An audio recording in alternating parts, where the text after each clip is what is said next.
Hey folks, welcome back to Only the Best Fantasy Novels. My name is Robin, and today I want to talk about The Ships of Merior by Janny Wurts. And when I say The Ships of Merior, I do mean literally only the second book of The Wars of Light and Shadow, because I think in the majority of the formats that it's being printed in, the second book is actually a bind-up of both Ships of Merior and War Hosts of Asmark. Well, I am talking about only Ships of Merior in this video. But yeah, anyway, I found this book to be an interesting follow-up to Curse of the Misread, in which Janny very definitively moves beyond the whole Tolkien inspiration thing.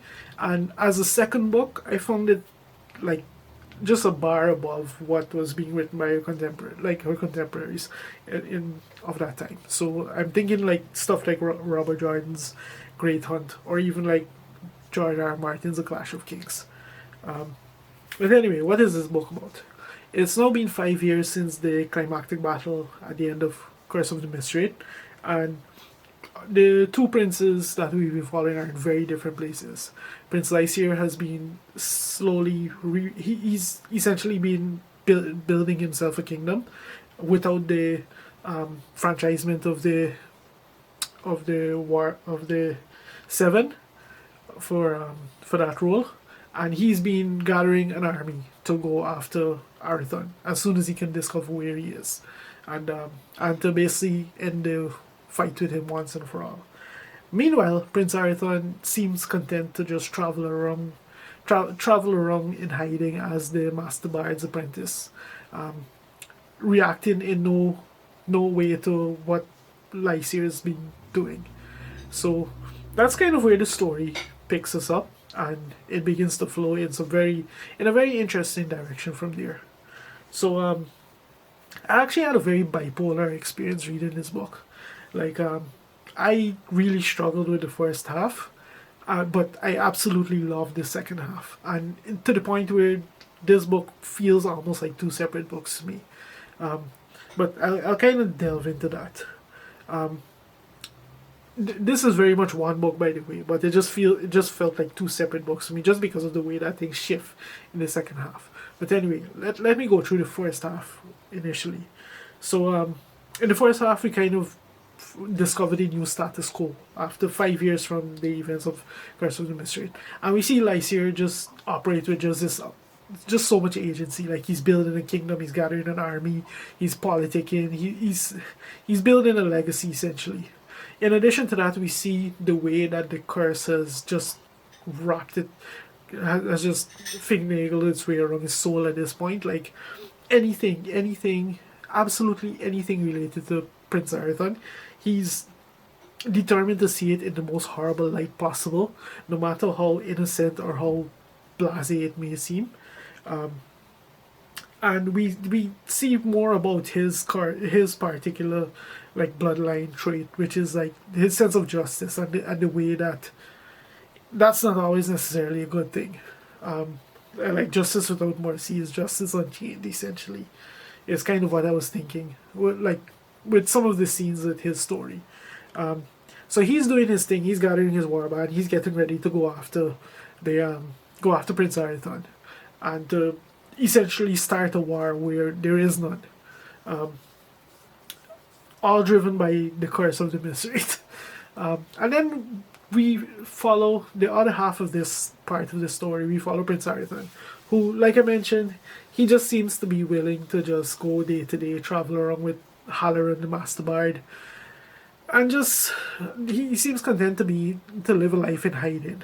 And like, there was a distinct lack of like agency or interest, or that kind of thing.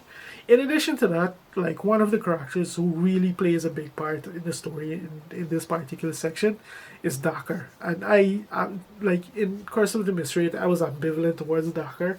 In this book, I just absolutely hated him. Like, he read like like the typical wastrel character, except that he doesn't have anything to redeem him where it comes to that. Like, he's a constant thorn in Arathon's side and these kind of things. Like, there's no explicable reason why Arathon would tolerate his presence with all that he does, like the constant betrayals and these kinds of things. Like, it was just grating to read. especially as Arthur goes through like just a few different events, a few different tasks over the course of this section of the book. So there's that. Like it was also interesting to see that the way that their characters have changed. I kind of already touched on how Lysair is after the Curse of the Misread, but we also see a lot more about how Arthur has changed. Like he's the empathy on his side has come much more to the forefront, and in addition to that, because he has the magical background, like he's cognizant of the curse that Deshtir has placed on him in a way that Lysair simply isn't. So like he's able to take measures against it and to almost fight against it in ways that Lysair simply is incapable of even considering.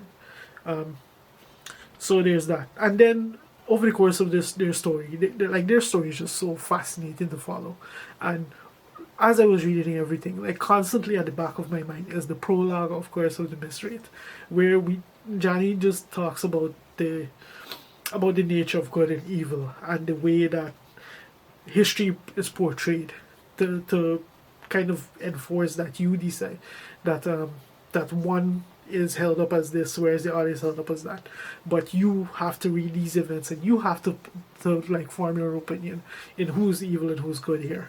And as the story unfolds, it quickly becomes a much more complicated, a much more difficult thing to kind of parse out, because this goes beyond simply grey. Like both characters do things that can be seen as good, can be seen as evil. It's just so fascinating to read. And that's just the two main characters. Like there's a whole host of side characters just gravitating around them that are also interesting to read. Like as much as I hated Dakar in here, like he has his moments when he's okay to read about. There's just these so many other different fascinating characters. Like there's Halloran the Mastermind himself. There's Captain Durkin, who you'll discover for yourself when you read this book. There's Janess. There's Moriel. There's Illyra. There's I'm not gonna list them all, but there's so many different characters here in here. Like they were. It was fun to read their take on the story, their aspects, and the way that they interact with these situations. But that's kind of it. Then we get to the second half of the book where Dakar blessedly takes a bigger step back, and the story becomes much more centered around the fight between Lysair and Arathon. And I was not ready for this whole section. Like this section was just absolutely entertaining to read. Like I'm not gonna get into it because I feel like it might be too spoilery to talk about it, but this section redeemed the book for me. Like if you're like me and you struggle with that first half, know that the second half will absolutely repay the investment. So there's that. Like I when I think back on this entire thing, like this entire thing could not work if it wasn't just for Janny Wurts. It's just spectacular writing. Like one of the real delights of this series is just reading literally each line by line, word for word, and just the way that she takes each word and just has it do so much to the story. Like one sentence that Janny Wurts writes, another author could take a whole paragraph and say less. It's crazy. Like it's just a delight to read when it comes to these books, and it's one of the reasons like I'm trying to read these books very slowly. It's a series you just have to experience for yourself. Like even if it's one of those that you know the story and whatever, this is one of those series where it's the writing alone, it just elevates things. Like it's absolute. I can tell. Like even I'm only I'm only on the second book in my first read of this series, and I can absolutely tell that if I decide to reread the series 10 years from now, it will absolutely hold up, all just on the strength of Janny Wurts' writing. It's that kind of book. It's that kind of series. She has that level of skill. So needless to say, I had a blast with this one. It's a good follow-up, even though I initially had a bit of a rough time with it. It absolutely paid off in spade loads. And I'm going to wrap up here because I want to go and dive into Warhost of Vastmark. So that's kind of my thoughts on Ships of Merior.